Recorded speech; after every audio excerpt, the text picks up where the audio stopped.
Hello bachchon, let's see the question here. Question says that a buffer solution was prepared by dissolving 0.05 mole formic acid and 0.06 mole sodium formate in enough water to make 1 liter of solution.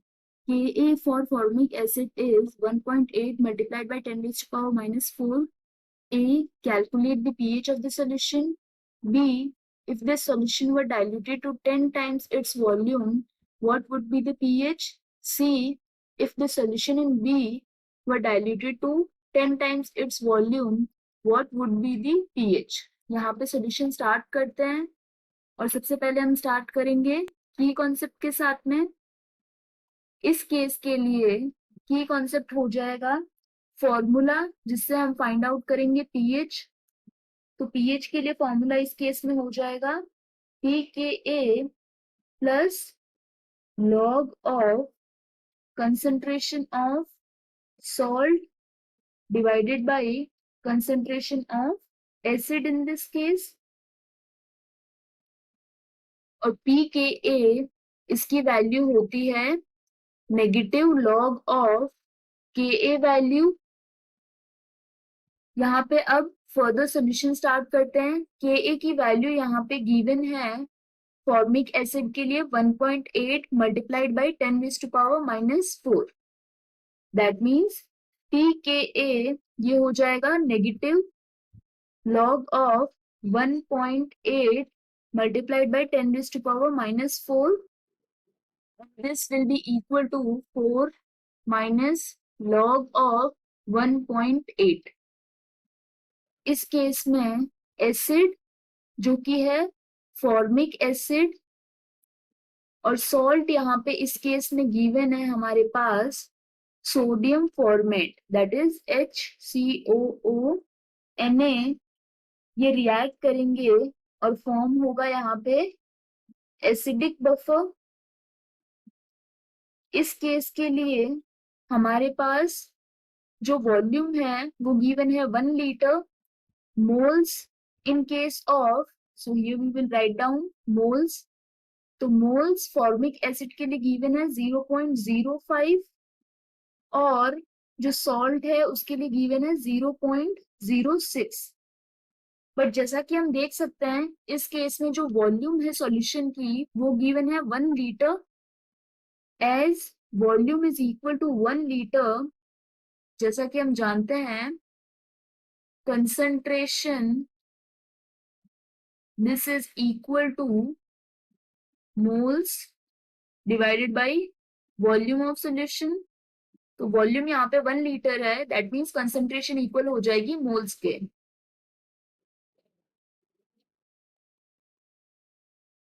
इसका मतलब इस case के लिए pH ये हो जाएगी pKa 4 minus log of 1.8 plus log of, इस case में सॉल्ट की कंसंट्रेशन है 0.06 डिवाइडेड बाय एसिड की कंसंट्रेशन है 0.05.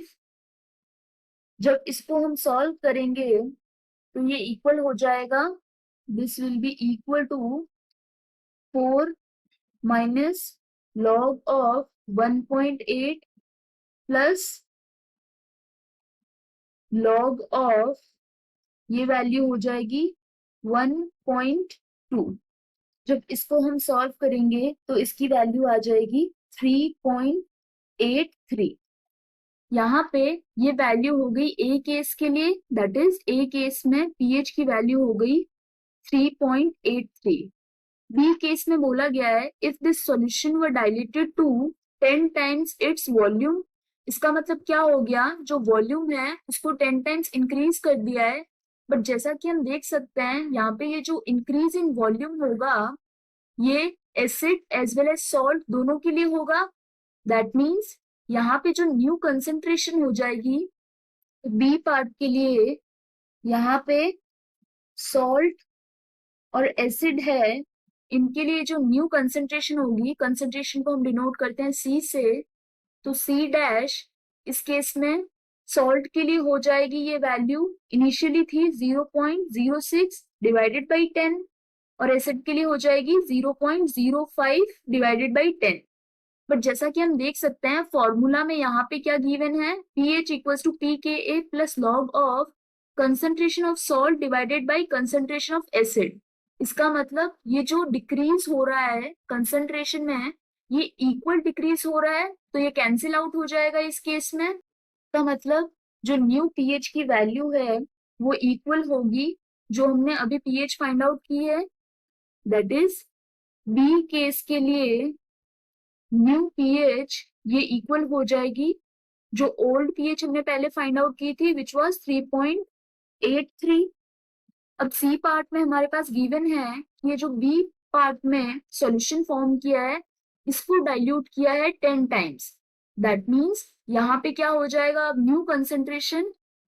सो for this case we have salt, then we have acid.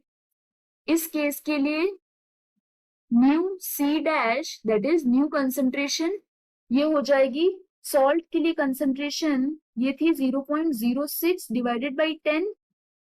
That means इसको क्या करेंगे, एक बार और डिवाइड करेगी 10 से, क्योंकि यहाँ पे बोला गया है 10 टाइम्स मोर डाइल्यूटेड, और इस केस में हो जाएगी 0.05 डिवाइडेड बाई 10, ये थी बी पार्ट में, और जब इसको 10 टाइम्स और डाइल्यूट किया है तो ये हो जाएगी 1 डिवाइडेड बाई 10।